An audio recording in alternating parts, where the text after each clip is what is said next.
Welcome to the funnel effect.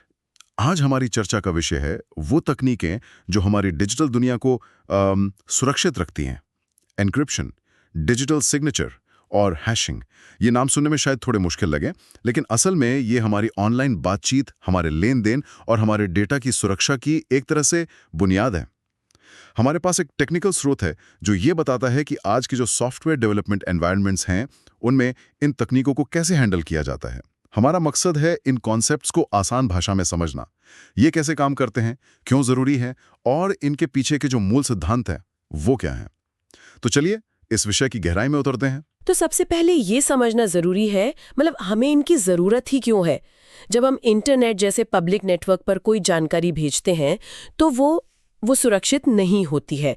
कोई भी उसे बीच में पढ़ सकता है या शायद बदल भी सकता है। हाँ बिल्कुल, यहीं पर वो क्रिप्टोग्राफी की भूमिका शुरू होती है। इसका मकसद सिर्फ जानकारी छिपाना नहीं है, बल्कि कई और चीजें सुनिश्चित करना है। जैसे पहला, गोपनीयता यानी कॉन्फिडेंशियलिटी। ये पक्का करना कि जानकारी सिर्फ वही पढ़ सके जिसके लिए वो भेजी गई है। दूसरा, डेटा अखंडता या डेटा इंटेग्रिटी। ये सुनिश्चित करना कि जानकारी रास्ते में बदली नहीं गई है, चाहे जानबूझकर बदली हो या गलती से। फिर है प्रमाणीकरण, ऑथेंटिकेशन, मतलब ये साबित करना कि जानकारी भेजने वाला वही है जो वो दावा कर रहा है। और आखिर में गैर अस्वीकरण, जिसे नॉन रेपुडिएशन कहते हैं। कोई ये कहने से मुकर न सके कि उसने कोई संदेश भेजा या प्राप्त किया था। और स्रोत एक दिलचस्प बात बताता है। आजकल कई सॉफ्टवेयर प्लेटफॉर्म्स में ऐसे बने बनाए टूल्स मौजूद हैं जो क्रिप्टोग्राफी की बहुत सी टेक्निकल डिटेल्स वो खुद ही संभाल लेते हैं। इससे डेवलपर्स के लिए इनका इस्तेमाल करना आसान हो गया है, भले ही उन्हें क्रिप्टोग्राफी की बहुत गहरी समझ न भी हो। अक्सर तो कीज अपने आप बन जाती हैं और जो डिफ़ॉल्ट सेटिंग्स होती हैं वो काफ़ी सुरक्षित होती हैं। हाँ वो तो है, लेकिन ये जानना जरूरी है कि इन लक्ष्यों को पाने के लिए कुछ बुनियादी तरीके, या हम कह सकते हैं क्रिप्टोग्राफिक प्रिमिटिव्स, इस्तेमाल होते हैं। इनमें मुख्य रूप से ये हैं। एक है सीक्रेट की एन्क्रिप्शन, इसे सिमेट्रिक क्रिप्टोग्राफी भी कहते हैं। इसमें डेटा को लॉक और अनलॉक करने के लिए एक ही गुप्त चाबी, सीक्रेट की, का इस्तेमाल होता है। दूसरा है पब्लिक की एन्क्रिप्शन, मतलब एसिमेट्रिक क्रिप्टोग्राफी। इसमें दो कीज होती हैं, एक पब्लिक जो सबके साथ साझा की जा सकती है और एक प्राइवेट जिसे गुप्त रखा जाता है। फिर आता है क्रिप्टोग्राफिक साइनिंग, यानी डिजिटल सिग्नेचर बनाना जिससे डेटा भेजने वाले की पहचान और डेटा की अखंडता साबित होती है। इसमें हैश फंक्शन का भी इस्तेमाल होता है। और चौथा है क्रिप्टोग्राफिक हैशेस। ये किसी भी साइज के डेटा को एक फिक्स्ड साइज फिंगरप्रिंट में बदल देते हैं। चलिए पहले सीक्रेट की एन्क्रिप्शन को थोड़ा और समझते हैं। आपने कहा एक ही गुप्त चाबी, सुनने में ये काफ़ी सीधा लगता है। हाँ, क्योंकि एक ही की एन्क्रिप्ट और डिक्रिप्ट करती है, इसलिए इसे सिमेट्रिक कहते हैं। इसका सबसे बड़ा फायदा है इसकी रफ्तार। ये पब्लिक की एन्क्रिप्शन के मुकाबले बहुत तेज है और इसीलिए बड़े अमाउंट्स ऑफ डेटा, जैसे कि फाइल्स या डेटा स्ट्रीम्स, को एन्क्रिप्ट करने के लिए ये बेहतरीन है। लेकिन अगर एक ही चाबी है तो उसे सुरक्षित रूप से दूसरे व्यक्ति तक पहुंचाना वो एक बड़ी चुनौती होगी, है ना। मान लीजिए एलिस और बॉब को बात करनी है, उन्हें पहले उस सीक्रेट की पर सहमत होना होगा और ये पक्का करना होगा कि वो की किसी गलत हाथ में ना पड़े। यहाँ बात थोड़ी पेचीदा हो जाती है। बिल्कुल सही कहा। की मैनेजमेंट यानी चाबी का प्रबंधन यहाँ सबसे महत्वपूर्ण पहलू है। अगर वो सीक्रेट की किसी अनधिकृत व्यक्ति के हाथ लग जाए तो वो न सिर्फ सारे संदेश पढ़ सकता है, बल्कि खुद भी उस की से संदेश भेजकर ये दिखावा कर सकता है कि वो आप है। ये एक बड़ा रिस्क है। स्रोत में कुछ सिमेट्रिक एल्गोरिदम्स का जिक्र है, जैसे AES। क्या ये बस अलग अलग तरीके हैं एक ही काम करने के? सुरक्षित माना जाने वाला सिमेट्रिक एल्गोरिदम है। पुराने एल्गोरिदम्स जैसे DES वो अब सुरक्षित नहीं माने जाते। ये एल्गोरिदम्स क्या करते हैं, डेटा को छोटे छोटे फिक्स्ड साइज ब्लॉक्स में तोड़कर एन्क्रिप्ट करते हैं। इन ब्लॉक्स को एन्क्रिप्ट करने के भी अलग अलग तरीके या मोड्स होते हैं। एक पुराना तरीका था ECB, इलेक्ट्रॉनिक कोड बुक। इसमें एक समस्या थी, अगर आपके मूल डेटा में कोई हिस्सा बार बार आता है तो एन्क्रिप्ट होने के बाद भी वो हिस्सा एक जैसा ही दिखेगा। इससे एक पैटर्न बन जाता था जिसे हैकर्स पकड़ सकते थे। अच्छा, तो इसका सुरक्षित विकल्प क्या है? तो सुरक्षित विकल्प है CBC मोड, साइफर ब्लॉक चेनिंग। ये आजकल ज्यादातर डिफॉल्ट में इस्तेमाल होता है।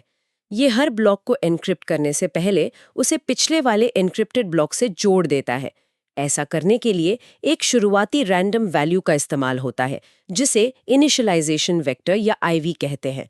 इससे पैटर्न वाली समस्या खत्म हो जाती है। और यहाँ एक गौर करने वाली बात यह है कि आईवी को गुप्त रखने की जरूरत नहीं होती। उसे संदेश के साथ भेजा जा सकता है, लेकिन जो सीक्रेट की है वो हमेशा गुप्त रहनी चाहिए। की का साइज भी मायने रखता है ना, जैसे कितनी लंबी है की। बिल्कुल, की जितनी लंबी होगी उसे अंदाजा लगाकर या ब्रूट फोर्स अटैक से, मतलब हर संभव की ट्राई करके तोड़ना उतना ही मुश्किल बल्कि व्यवहारिक रूप से असंभव हो जाता है। आजकल एएस के लिए 128, 192 या 256 बिट लंबी कीज इस्तेमाल होती हैं। तो इसका सार ये निकलता है कि सिमेट्रिक एन्क्रिप्शन तेज है, बड़े डेटा के लिए अच्छा है, लेकिन की को सुरक्षित रूप से शेयर करना मुश्किल है। और शायद इसी वजह से इसे अक्सर पब्लिक की एन्क्रिप्शन के साथ मिलाकर इस्तेमाल किया जाता है। हाँ, सही कहा। अब आते हैं पब्लिक की या एसिमेट्रिक एन्क्रिप्शन पर। जैसा कि नाम से पता चलता है, इसमें समरूपता नहीं है, सिमेट्री नहीं है। यहाँ दो कीज होती हैं, एक पब्लिक की और एक प्राइवेट की। ये दोनों गणितीय रूप से एक दूसरे से जुड़ी होती हैं। हाँ, वो लेटर बॉक्स वाला उदाहरण इसे समझाने के लिए काफी अच्छा है मुझे लगता है। पब्लिक की एक खुले लेटर बॉक्स की तरह है, जिसका पता सबको मालूम है। कोई भी उसमें चिट्ठी डाल सकता है, मतलब पब्लिक की से डेटा एन्क्रिप्ट कर सकता है, लेकिन उस लेटर बॉक्स को खोलने की चाबी, जो प्राइवेट की है, वो सिर्फ मालिक के पास होती है। यानी डेटा डिक्रिप्ट सिर्फ वही कर सकता है जिसके पास प्राइवेट की है। एकदम सही उदाहरण है। अगर बॉब को एलिस को एक गोपनीय संदेश भेजना है, तो वो एलिस की पब्लिक की इस्तेमाल करेगा और एलिस उस संदेश को सिर्फ अपनी प्राइवेट की से ही खोल पाएगी। पब्लिक की को आप किसी के साथ भी शेयर कर सकते हैं, क्योंकि उससे डेटा डिक्रिप्ट नहीं किया जा सकता। लेकिन अगर पब्लिक की सबको पता होती है, तो इसमें क्या खतरा हो सकता है? क्या कोई इसका गलत फायदा उठा सकता है? खतरा है मैन इन द मिडल हमले का। मान लीजिए एलिस अपनी पब्लिक की बॉब को भेज रही है और बीच में ईव नाम की एक हैकर उसे रोक लेती है। ईव अपनी खुद की पब्लिक की बॉब को भेज सकती है, ये जताते हुए कि वो एलिस की है। अब बॉब अनजाने में ईव की से संदेश इनक्रिप्ट करेगा। ईव उस संदेश को अपनी प्राइवेट की से डिक्रिप्ट करके पढ़ लेगी, शायद बदल भी दे, और फिर एलिस की असली पब्लिक की से इनक्रिप्ट करके एलिस को भेज देगी। और एलिस और बॉब को पता भी नहीं चलेगा कि उनकी बातचीत कोई और सुन रहा है या बदल रहा है। ओहो, ये तो गंभीर समस्या है। तो इसका मतलब है कि सिर्फ पब्लिक की मिलना काफी नहीं है।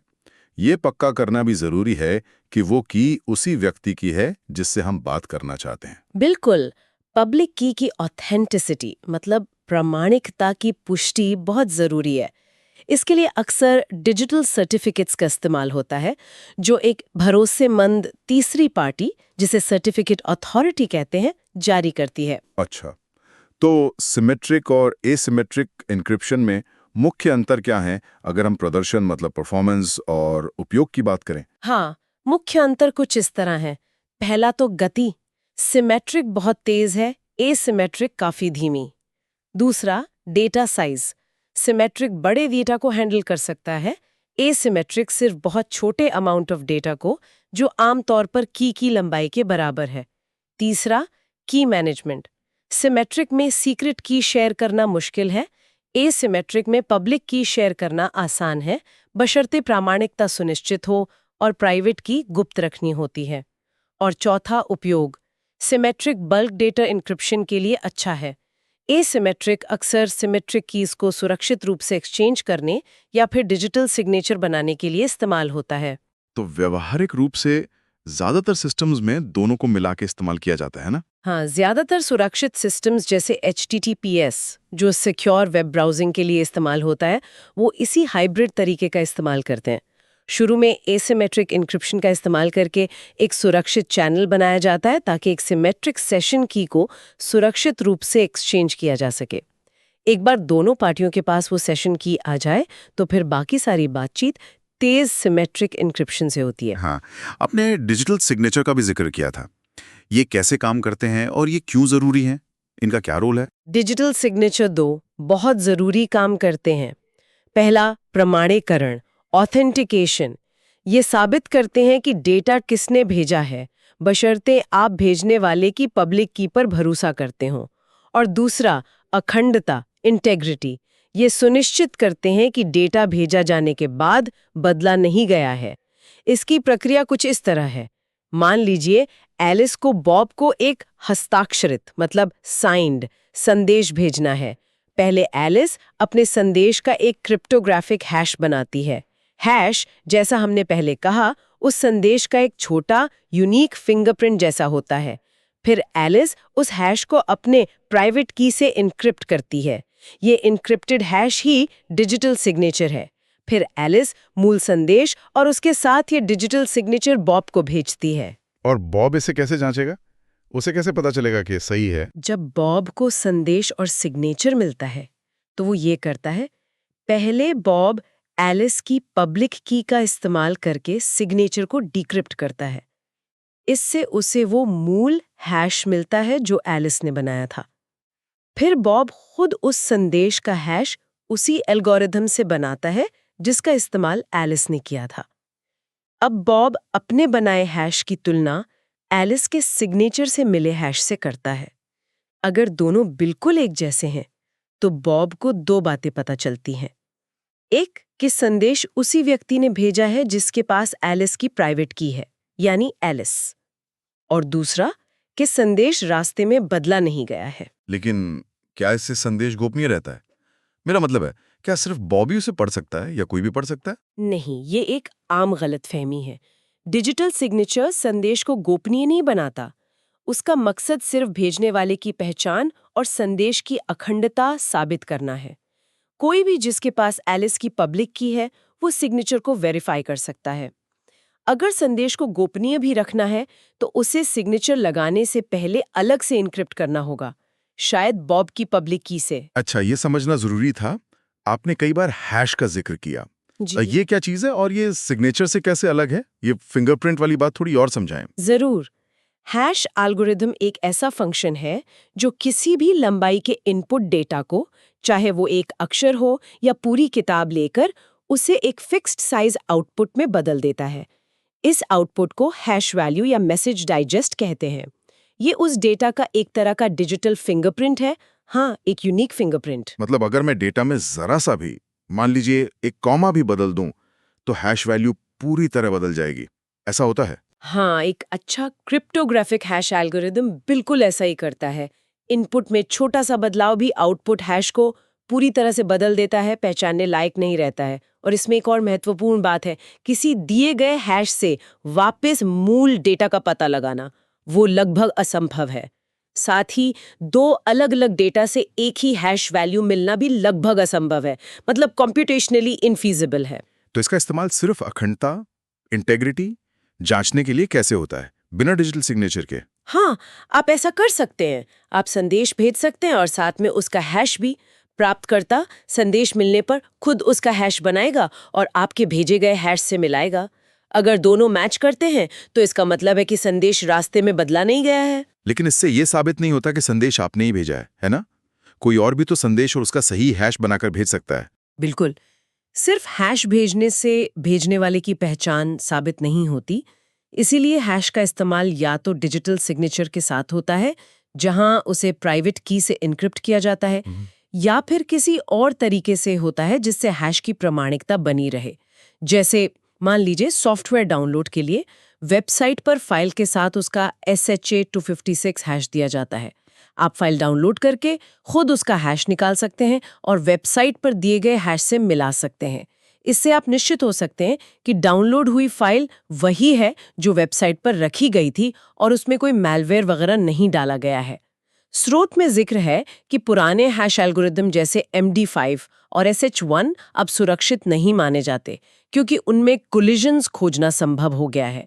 कोलिजन मतलब दो अलग इनपुट से एक ही हैश। आजकल SH2 जैसे SH-256, SH-512 या फिर SH3 का इस्तेमाल करना चाहिए। एक और चीज जिसका जिक्र था, रैंडम नंबर जनरेशन। क्रिप्टोग्राफी में इसका क्या महत्व है? ये क्यों जरूरी है? क्रिप्टोग्राफी में अच्छे क्वालिटी के रैंडम नंबर्स बहुत ज्यादा जरूरी हैं, खासकर मजबूत और अप्रत्याशित मतलब अनप्रिडिक्टेबल क्रिप्टोग्राफिक कीज बनाने के लिए। अगर आपकी कीज का अंदाजा लगाया जा सकता है तो पूरी सुरक्षा ही बेकार हो जाती है ना? इसलिए क्रिप्टोग्राफिक सिस्टम्स में ऐसे रैंडम नंबर जनरेटर्स इस्तेमाल होते हैं जिनका आउटपुट प्रिडिक्ट करना लगभग असंभव हो। स्रोत में कुछ आधुनिक इम्प्लीमेंटेशंस जैसे CNG, क्रिप्टोग्राफी नेक्स्ट जनरेशन का भी जिक्र है। क्या ये मौजूदा तकनीकों को बेहतर बनाते हैं या ये कुछ नया है? हाँ, CNG जैसी टेक्नोलॉजीज जो कुछ ऑपरेटिंग सिस्टम्स का हिस्सा है, वो इन क्रिप्टोग्राफिक ऑपरेशंस को इस्तेमाल करने का एक ज़्यादा आधुनिक और सुरक्षित तरीका प्रदान करती हैं। ये की स्टोरेज को ज़्यादा सुरक्षित बनाती हैं, जिससे प्राइवेट कीज को संभालना आसान और ज़्यादा भरोसेमंद हो जाता है।